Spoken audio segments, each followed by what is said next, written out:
முறையில தரக்குறைவா அசிங்கமா பேசுறதுதான் அரசியல்னா அந்த அரசியல் நமக்கு வராது. வராதுன்னா நல்லாவே வரும். உங்களை விட எனக்கு அது நல்லாவே வரும். வேணான்னு விட்டு வச்சிருக்கிறோம். அப்புறம் உங்களுக்கு நமக்கு என்ன வித்தியாசம்? உங்களை எப்படிதான் சார் புரிஞ்சுக்கிறது? எந்தெந்த விஷயத்துலலாம் சார் உங்க கேரக்டர் நாங்க புரிஞ்சுக்கிறது? அதையும் நீங்களே சொல்லிட்டீங்கன்னா கொஞ்சம் நல்லா இருக்கும் சார். சட்டம் ஒழுங்குல நாடே சந்தி சிரிக்குது அதுலயா? பெண்கள் பாதுகாப்புல நாடே சந்தி சிரிக்குது அதுலயா? பொய் வாக்குறுதிகளா கொடுத்து ஏமாத்தி ஆட்சிக்கு வந்தீங்களே அதுலயா? எதுலதான் சார் உங்க கேரக்டர் நாங்க புரிஞ்சுக்கிறது? ஆனா ஒண்ணு, தமிழ்நாட்டில் ஆட்சி செய்யற நீங்களும் சரி, ஒன்றியத்தில் ஆட்சி செய்யறவங்களும் சரி, நீங்க ரெண்டு பேரும் முதல்ல என்னோட கேரக்டரை புரிஞ்சுக்கணும் சார். என்னோட கேரக்டர்னு சொன்னது நம்ம மக்களோட கேரக்டர்.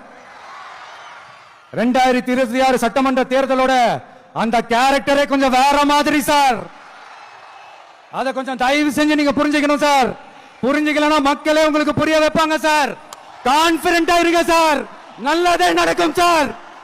வெற்றி நிச்சயம் சார். மீண்டும் சந்திக்கும் வரை நன்றி, வணக்கங்க சார்.